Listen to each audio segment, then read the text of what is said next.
Hello students, welcome to my YouTube channel once again. Previous class में हम लोगों ने पढ़ा था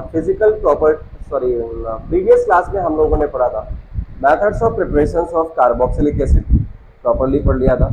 आईयूपीएसी नॉमेनक्लेचर के बारे में पढ़ा था, ठीक है ना। तो आज हम लोग पढ़ने वाले हैं physical properties of carboxylic acid and chemical properties में हम लोग पढ़ेंगे एसिडिक स्ट्रेंथ के बारे में, कौन सा एसिड स्ट्रांग होगा, कौन सा वीक होगा, रीजन क्या है, वगैरह वगैरह, ठीक है ना।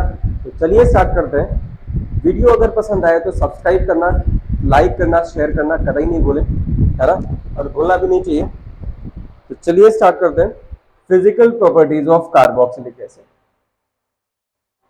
क्या आप बता सकते हो कार्बोक्सिलिक एसिड के बारे में, फिजिकल प्रॉपर्टीज के बारे में? बिल्कुल बता सकते हैं। देखो, कार्बन नंबर 1 से लेकर के कार्बन नंबर 9 तक, मतलब कोई ऐसा एसिड जिसके पास में एक कार्बन से लेकर के 9 कार्बन तक है, तो वो किस स्टेट में एग्जिस्ट करेंगे? They will exist in liquid state, ठीक है, और हैविंग सम अनप्लीजेंट स्मेल। पहला पॉइंट लिख लीजिए फटाफट। कार्बन नंबर 1 से कार्बन नंबर 9 तक जितने भी लिक्विड, जितने भी कार्बोक्सिलिक एसिड्स हैं, all will exist in liquid state. Example ले ले। अगर कार्बन नंबर 1 की बात करें तो हमारे पास में है HCOOH formic acid.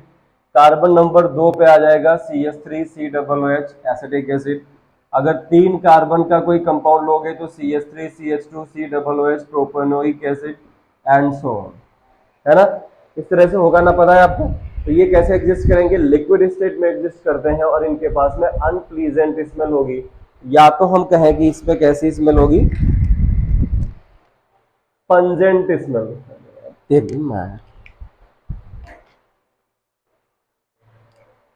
Pungent smell, ठीक है, अनप्लीजेंट स्मेल होगा या पंजेंट स्मेल होगा। उसके बाद अगर हम कार्बन 10 से मूव करते हैं, 10 से उसके ऊपर, तो acids will exist in solid state. फटाफट ये नया पॉइंट लिख लो, कैसे एग्जिस्ट करेंगे? सॉलिड स्टेट में एग्जिस्ट करेंगे, है ना। और ये कैसे होंगे? विदाउट एनी ऑर्डर, या तो हम लिख दें विदाउट स्मेल। क्यों? क्योंकि ये सॉलिड स्टेट में होंगे, सॉलिड स्टेट में इवोपरेट नहीं करेंगे तो हमें इनकी स्मेल नहीं मिलेगी, ठीक है। कोई एग्जांपल ले लें, ऐसा कोई एसिड हो जो सॉलिड स्टेट में एग्जिस्ट करता हो, बता सकते हो ऑर्गेनिक एसिड के बारे में? जैसे आपने पढ़ा होगा पामिटिक एसिड, ठीक है, पामिटिक एसिड। जैसे आपने पढ़ा स्टीयरिक एसिड। तो ये सारे जो एसिड्स हैं, इनको हम बोलते हैं कि ये क्या है? They are fatty acid. और ये फैटी एसिड क्यों कहते हैं? क्योंकि ये नेचुरली एग्जिस्ट करते हैं, ये सॉलिड स्टेट में एग्जिस्ट करते हैं और नेचुरली भी एग्जिस्ट करते हैं, तो ये फैटी एसिड्स हैं। ये चीज आपको समझ में आई ना, ठीक है। तो अब अगला देखो क्या होने वाला है। Come to the next point, and next point is the solubility.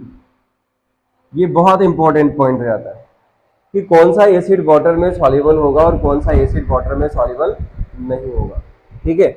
तो एक मोटी मोटी लाइन लिख लो कि जो लोअर एसिड्स हैं, लोअर एसिड मतलब कार्बन 1, कार्बन 2, कार्बन 3, इस तरह वाले कंपाउंड जिनके पास में नंबर ऑफ कार्बन एटम्स कम है, वो कैसे होंगे? They will be soluble in water. और सॉल्युबल क्यों होंगे? Due to the formation of intermolecular hydrogen bonding. ये आप बहुत पहले से पढ़ चुके हो। तो हम ऐसे लिख सकते हैं, लोअर कार्बोक्सिलिक एसिड। आप कमेंट करिएगा कि मेरी राइटिंग आपको समझ में आती है, थोड़ा सा कर्सिव रहती है हमारी writing. Lower carboxylic acids are soluble in water, soluble in water। Reason कौन बताएगा? क्या होगा reason? Due to what? Due to intermolecular hydrogen bonding. कोई ऐसा बच्चा जो इंटर मॉलिक्यूलर हाइड्रोजन बॉन्डिंग को बता सकता है? बोलो, कोई ऐसा बच्चा जो इंटर मॉलिक्यूलर हाइड्रोजन बॉन्डिंग को बता सकता है? चलो नहीं बता सकते कोई बात नहीं, मैं बताता हूँ कि कार्बोक्सिलिक एसिड जो है वो कुछ इस तरह से है, देखो R C double bond O and O H. तो ये जो कार्बोनिल ग्रुप का ऑक्सीजन है, it is also capable to form hydrogen bond with water molecule and this O H also. O H किस तरह से बनाएगा, ये हाइड्रोजन है, यहाँ पे ऑक्सीजन ले लो और ये हाइड्रोजन, ये वाटर मॉलिक्यूल। तो water oxygen of water molecule will attract the electrons from the hydrogen. ठीक है, तो यहाँ पे बॉन्ड बनेगा। इसी तरह से ये हाइड्रोजन भी कहीं अपना बॉन्ड बना रहे होंगे और ये हाइड्रोजन भी कहीं अपना बॉन्ड बना रहे होंगे। ठीक है, तो ये जो मैंने डॉट डॉट दिखाए हैं, ये डॉट डॉट क्या है, these are the hydrogen bonds. तो इसको क्या बोलते हैं, this is called intermolecular hydrogen bonding. और इसी इंटरमॉलिक्यूलर हाइड्रोजन बॉन्डिंग की वजह से क्या होता है, they are soluble in water. ठीक है, तो पहला पॉइंट आपने क्या लिखा कि lower carboxylic acids are soluble in water due to the formation of intermolecular hydrogen bonding। ये H बॉन्ड मतलब हाइड्रोजन बॉन्ड। ठीक है, और इस तरह से आप हाइड्रोजन बॉन्ड को बना के दिखा सकते हो। ठीक है, अब देखो नेक्स्ट पॉइंट क्या है इसी में। नेक्स्ट पॉइंट है कि जो एसिड है उसको हम जनरली रिप्रेजेंट करते हैं इस तरह से, है ना। तो ये तो सी डबल एच ये फंक्शनल ग्रुप है, और ये क्या होगा, it will be any alkyl और it will be any aryl group, यही तो होगा ना। ठीक है, तो सॉलिबिलिटी, ये तो पोलर है, it is capable to form hydrogen bond with water molecule. But ये जो एल्काइल ग्रुप है ना, एल्काइल ग्रुप कैसा होता है, हाइड्रोफोबिक, या हम कहें कि ये हाइड्रोजन बॉन्ड नहीं बना सकता, इनकैपेबल है हाइड्रोजन बॉन्ड फॉर्मेशन में। ठीक है, वाटर रिपेलेंट होता है, वाटर से दूर भागता है ना। जब दूर भागेगा ये, तो इसका मतलब ये जो सी डबल ओ एच है इसको भी दूर भगाएगा ना, है ना। तो इसको हम बोल दें कि ये जो आर है ये कैसा है, ये हाइड्रोफोबिक है। हाइड्रोफोबिक मतलब पानी से दूर भागता है। It is not capable to form hydrogen bond with water molecule and it will neither help C double O H group to form hydrogen bond. तो इसका मतलब हमें मोटा मोटा समझ में आ गया कि अगर एल्काइल ग्रुप या एराइल ग्रुप का साइज बड़ा हो गया, है ना, तो क्या होगा, सॉल्युबिलिटी डिक्रीज कर जाएगी। तो आप लिख सकते हो as the size of R. अब ये आर जो है ये एल्काइल भी हो सकता है या ये एराइल भी हो सकता है। As the size of the alkyl और एराइल ग्रुप इंक्रीजेस, तो क्या हो जाएगा, solubility ऑफ एसिड, एसिड कौन सा, carboxylic acid, decreases in water. क्यों, because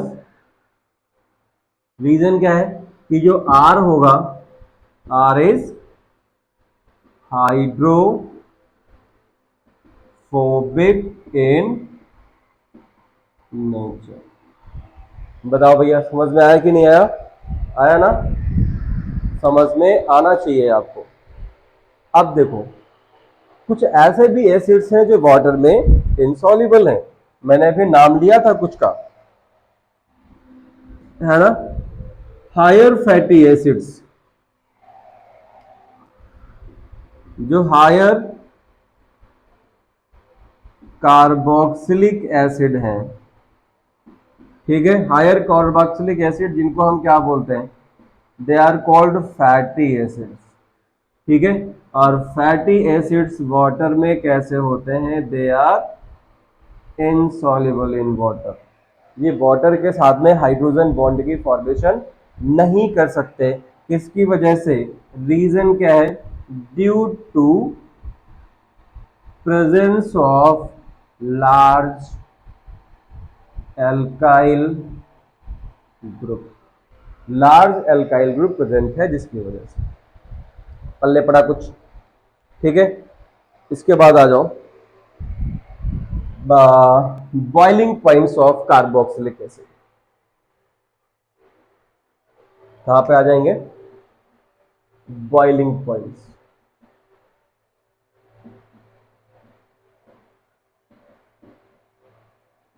boiling points of carboxylic acid,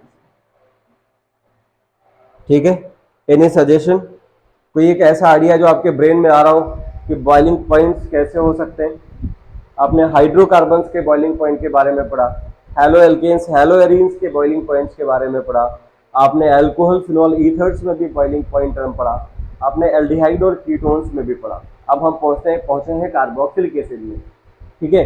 तो इतनी सारे बार ये बॉइलिंग पॉइंट इसके फैक्टर्स पढ़ते पढ़ते एक तो आइडिया आपके दिमाग में बन जाना चाहिए कि बॉइलिंग पॉइंट्स कौन कौन से फैक्टर्स पे डिपेंड कर सकता है ना? बॉइलिंग पॉइंट्स कौन कौन से फैक्टर्स पे डिपेंड कर सकता है। गेटिंग? अब इसमें उसके बाद क्या करना है? उसके बाद ये जो आपका कार्बोक्सिलिक एसिड है, इस कार्बोक्सिलिक एसिड में देख लो कौन कौन से फैक्टर्स ये शो कर सकता है ना? फिर हमें मालूम चल जाएगा कि किसका बॉइलिंग पॉइंट ज्यादा होगा, किसका बॉइलिंग पॉइंट कम होगा। गेटिंग? तो बॉइलिंग पॉइंट्स बहुत सारी चीजों पर डिपेंड करते हैं, हम डिस्कस नहीं करेंगे यहाँ पे, ऑलरेडी डिस्कस कर चुके हैं कई बार। यहाँ पे लिख सकते हैं हम simply boiling points of carboxylic acid are much more higher than the boiling points of hydrocarbon, ठीक है। Boiling points of carboxylic acid greater than the boiling points of aldehyde, boiling points of ketones, boiling points of ethers and boiling points of even alcohols, ठीक है। इसका मतलब क्या हो गया? इसका मतलब हो गया कि कार्बोक्सिलिक एसिड के बॉइलिंग पॉइंट सबसे ज्यादा होते हैं, ठीक है। और बॉइलिंग पॉइंट ज्यादा होने का रीजन क्या हो सकता है? सिंपली हाइड्रोजन बॉन्डिंग, क्योंकि बाकी जो कंपाउंड्स हैं जैसे हाइड्रोकार्बन है, एल्डिहाइड है, कीटोन्स है, ईथर्स है, यहाँ पर तो कहीं पे भी हाइड्रोजन बॉन्डिंग नहीं मिलती है, ठीक है। तो यहाँ तक तो मुझे समझ में आ रहा है कि इनके बॉइलिंग पॉइंट्स कम है। कार्बोक्सिलिक एसिड का बॉइलिंग पॉइंट हाई है, किसकी वजह से? क्योंकि कार्बोक्सिलिक एसिड में क्या मिल रहा है?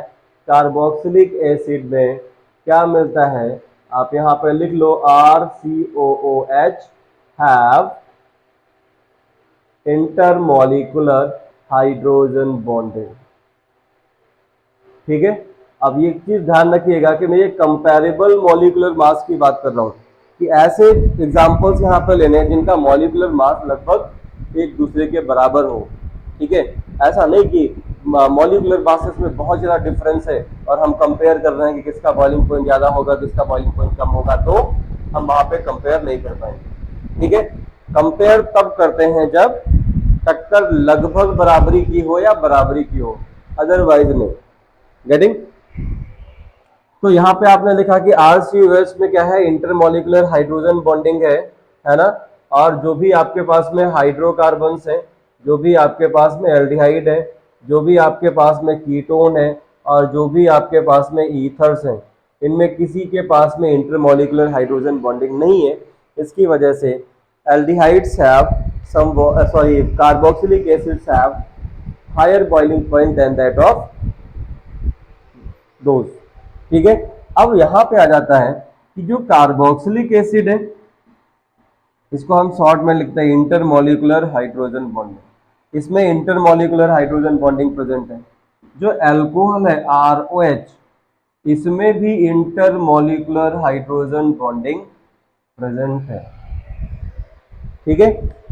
फटाफट बताओ रीजन क्या हो सकता है कि कार्बोक्सिलिक एसिड में भी इंटरमॉलिक्यूलर हाइड्रोजन बॉन्डिंग है, अल्कोहल में भी इंटरमॉलिक्यूलर हाइड्रोजन बॉन्डिंग है। तो अल्कोहल कह रहा है कि हम तुमसे कम है क्या भाई? जब जो तुम्हारे पास है वो हमारे पास है, लेकिन बॉइलिंग पॉइंट इसका ज्यादा हो जा रहा है, उसका कम हो जा रहा है, ठीक है। तो थोड़ा सा रीजन सोचो क्या हो सकता है। बॉइलिंग पॉइंट किस चीज पे डिपेंड कर रहा होगा? मॉलिक्यूलर मास कंपैरेबल है, दोनों के पास में हाइड्रोजन बॉन्डिंग है, ठीक है। फिर भी कार्बोक्सिलिक एसिड का boiling point higher than the boiling point of alcohol. Reason क्या हो सकता है? देखो, इसका मतलब हो गया कि RCOOH carboxylic acid have strong inter molecular hydrogen bonding, ठीक है, देन अल्कोहल है। ये तो गजब हो गया, हाइड्रोजन बॉन्डिंग दोनों में है, लेकिन कह रहा है कि RCOOH में क्या है? स्ट्रॉन्ग है, ठीक है। स्ट्रॉन्ग का मतलब इसका जो एक्सटेंट है वो हाई है। स्ट्रॉन्ग हाइड्रोजन बॉन्ड बना रहा है कार्बोक्सिलिक एसिड, और जो अल्कोहल है वो वीक का हाइड्रोजन बॉन्ड की फॉर्मेशन कर रहा है ना। इसका मतलब इसके पीछे भी कोई ना कोई रीजन होना चाहिए, और वो रीजन क्या है? वो रीजन है खुद कार्बोक्सिलिक एसिड, ठीक है।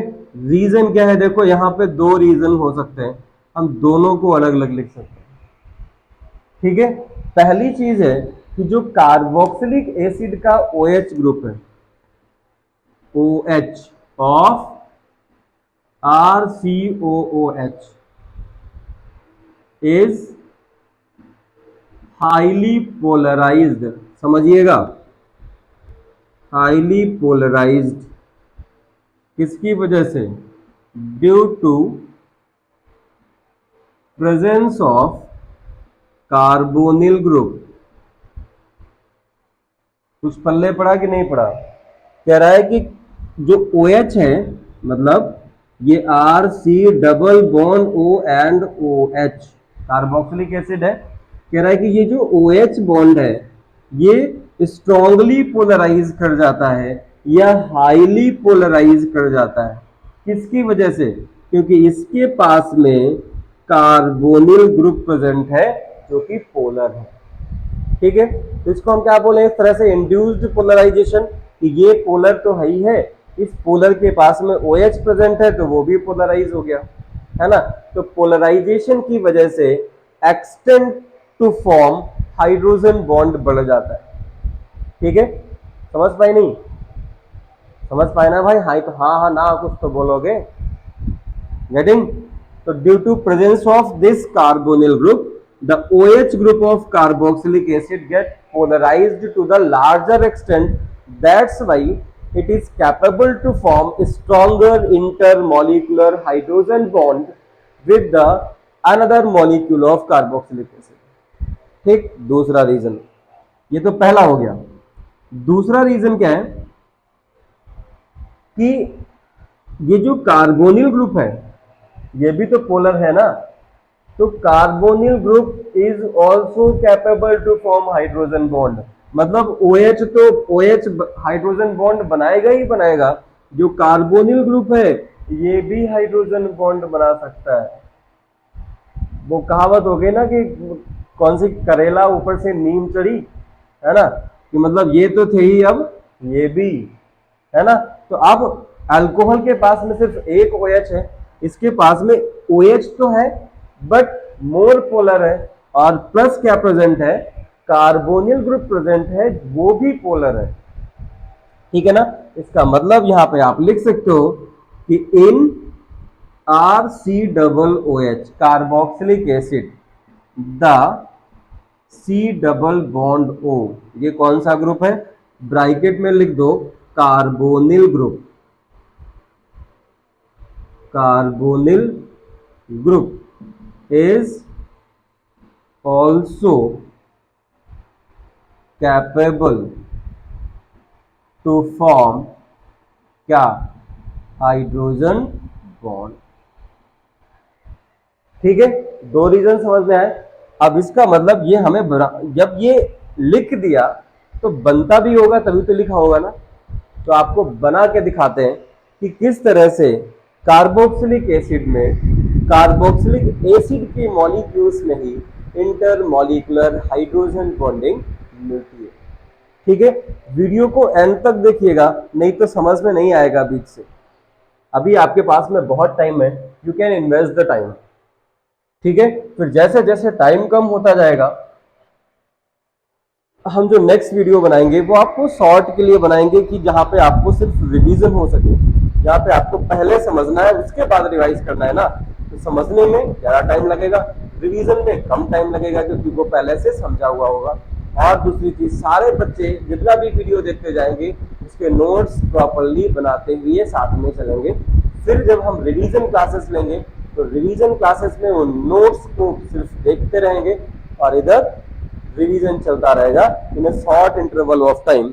और धीरे धीरे फिर ये भी मैं बताऊंगा किस तरह का पेपर आने वाला है, ठीक है ना, और कैसे आपको उसकी तैयारी करनी है। ठीक है, तो फटाफट चैनल को सब्सक्राइब कर दीजिए, लाइक कर दीजिए। ठीक है, आगे देखते हैं ये किस तरह से हाइड्रोजन बॉन्ड की फॉर्मेशन करता है। तो देखो ये कार्बोक्सिलिक एसिड कोई है, RC double bond ONOH, carboxylic acid. इसी हमने क्या बताया था कि ये भी पोलर है और ये भी पोलर है ना, ये तो पोलर है due to difference in the electronegativity, और ये पोलर है due to the difference of electronegativity as well as due to the presence of this polar group. Getting? तो ये हाइड्रोजन बॉन्ड कैसे बनाएगा, इस तरह का कोई दूसरा मॉलिक्यूल ले लो और दूसरा मॉलिक्यूल ले लिया आपने, तो दो मॉलिक्यूल हो गए कार्बोक्सिलिक एसिड के। अब देखो क्या होगा, there will be intermolecular hydrogen bond. Inter मतलब विद द, इंटर मतलब from one molecule with the another molecule. तो ये हो गया आपका कार्बोक्सिलिक एसिड। देखो ऑक्सीजन इस हाइड्रोजन से बॉन्ड बनाएगा, ये कार्बोनिल ग्रुप का ऑक्सीजन दूसरे मॉलिक्यूल के हाइड्रोजन से हाइड्रोजन बॉन्ड की फॉर्मेशन करेगा। So this is what, this is intermolecular hydrogen bonding. अब देखो दो मॉलिक्यूल्स आपस में जुड़ गए तो इसको हम क्या बोलते हैं, इसको हम बोलते हैं डाइमर। ये डाइमर बन गया। ठीक है, अब एसिटिक एसिड का मॉलिक्यूलर मास कितना होता है 60, लेकिन जब आप कैलकुलेट करोगे तो आपको कितना मिलेगा 120, क्योंकि दो मॉलिक्यूल्स आपस में जुड़ जा रहे हैं, कंबाइन हो जा रहे हैं। ठीक है, बताओ ये समझ में आया कि नहीं आया? समझ में आया ना? श्योर। अब आ जाते हैं last point, that is the melting point of carboxylic acid. तो ये ड्रॉ कर लीजिए फटाफट and come to the next topic.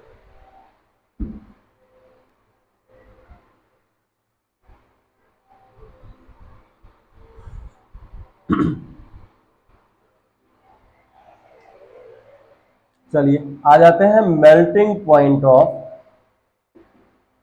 अभी तो सिर्फ बॉइलिंग पॉइंट की बात कर रहे थे, अब मेल्टिंग पॉइंट MP की बात कर रहे हैं ऑफ कार्बोक्सिलिक एसिड। तो मेल्टिंग पॉइंट्स में क्या होता है, in melting points you will observe a irregular trend, मतलब कोई रेगुलर ट्रेंड फॉलो नहीं होता है। Melting points of carboxylic acid have irregular trend. ठीक है, समझ पाए? तो यहाँ पे एक रूल चलता है कि ऐसे कार्बोक्सिलिक एसिड्स जिसमें even number of carbon atoms हैं, ठीक है, they will have high boiling point and the melting point, and the acids which have odd number of carbon atoms have low melting point। ठीक है, इसी को फटाफट लिख दो, carboxylic acids with even number of carbon atoms have high melting point, and carboxylic acid with odd number of carbon atom have low melting point। ठीक है, ये ध्यान रख लो बस। हालांकि इसकी ज़्यादा कोई खास इंपॉर्टेंस नहीं है, क्योंकि जब रेगुलर ट्रेंड ही नहीं फॉलो कर रहा है तो फिर कोई खास इंपॉर्टेंस बस की नहीं है। तो इस तरह से सारी फिजिकल प्रॉपर्टीज हमने पढ़ी, प्रॉपर वे में पढ़ी। है ना। समझ में आया होगा, और समझ में आया है तो सब्सक्राइब कर देना बेटा, ठीक है।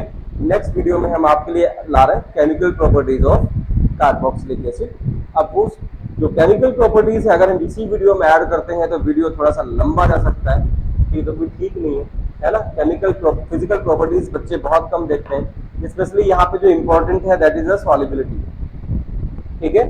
यहाँ पे जो इंपॉर्टेंट है, जैसे आपने इतनी सारी फिजिकल प्रॉपर्टीज पढ़ी, इन फिजिकल प्रॉपर्टीज में आपके पास में दो इंपॉर्टेंट फैक्टर मिले, एक तो सॉल्युबिलिटी और दूसरा बॉइलिंग पॉइंट। इन दो चीजों को पढ़ लो, इन दो चीजों को याद कर लो, बाकी चीजों को सिर्फ देख लो, कोई खास इंपॉर्टेंस यहाँ पे नहीं है।